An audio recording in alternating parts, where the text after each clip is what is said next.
The door that was never there. A door appeared in my apartment that had never existed before. I didn't notice it right away. At first, it was just a feeling, as if something in the space had become wrong. The apartment was small, a hallway, a kitchen, a room, a bathroom. I knew every corner, every scratch on the wallpaper. But one evening, coming home from work, I stopped in the middle of the hallway and realized that the wall on the right had become longer. By a few centimeters, maybe 5, but it was enough for the sense of wrongness to sink into my mind. I blamed it on exhaustion. The next day, a door handle appeared there. The handle was old, brass, scratched. I knew for certain it hadn't been there the day before. The door blended perfectly into the wall, the same wallpaper, the same pattern. No cracks, no frame. I touched the handle. It was cold. Nonsense, I said out loud. Behind the door, there was silence. Not absolute silence. Rather, an absence of sound, like a sealed room without air. I didn't open it. The door didn't appear in my dreams. It waited. Every morning I passed by it without looking. But in the evenings, I caught myself standing in the hallway, listening. It felt as if something on the other side was changing. Not a sound, a pressure.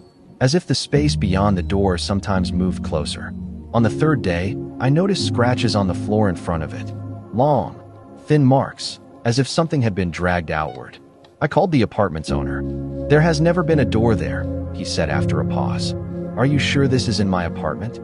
"They're in the hallway," I said. "Between the kitchen and the bathroom." "There's a wall there," he replied. "There always has been." At night, I woke with the feeling that someone was standing very close. Not by the bed, not in the room, somewhere between me and sleep. I heard breathing, slow, even. Mine? Someone else's? It was impossible to tell.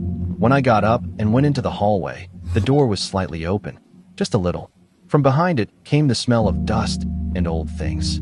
The smell of an abandoned place where no one had been for a long time, but something had remained. I didn't go closer. I closed my bedroom door and didn't sleep until morning. Over the next few days, the apartment began to change.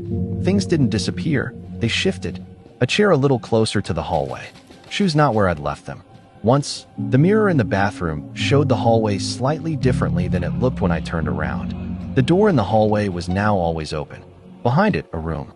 Small, windowless, bare walls, concrete floor. In the corner, an old chair, and footprints on the floor. Human, bare. They led toward the exit.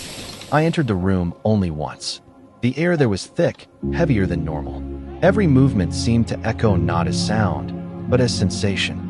On the chair lay a notebook. Inside, there was only one line. "If you're reading this, it means I've already left." And a date. 3 years old. I looked around. The room seemed slightly smaller than it had a minute ago. I left and closed the door. They began to appear in reflections. Not clearly, not faces, just someone standing slightly where they shouldn't be. At the edge of a mirror, in the dark screen of my phone, in the glass of the oven, always closer to the hallway, and always looking at the door. At night, I heard footsteps, not from behind the door, from inside the apartment. Someone was walking down the hallway very slowly, as if learning how to walk. Step, pause. Step, pause. I didn't move, didn't breathe. Then, the creak of the door, and silence. In the morning, the door was closed again, but now there was a number on it. My apartment number. I understood. The door didn't lead somewhere. It led away from here. That room wasn't a trap. It was an exit. Temporary. A waiting place where someone leaves part of themselves behind before going on. The problem was simple. For someone to leave, someone else must stay. Today, I packed my things. I'm standing in the hallway. The door is in front of me. The handle is warm. On the other side, silence that no longer frightens me. I don't know what comes next, but I do know this. If you're reading this and you live in this apartment, don't open the door, because someone has already left, and now someone has to be here.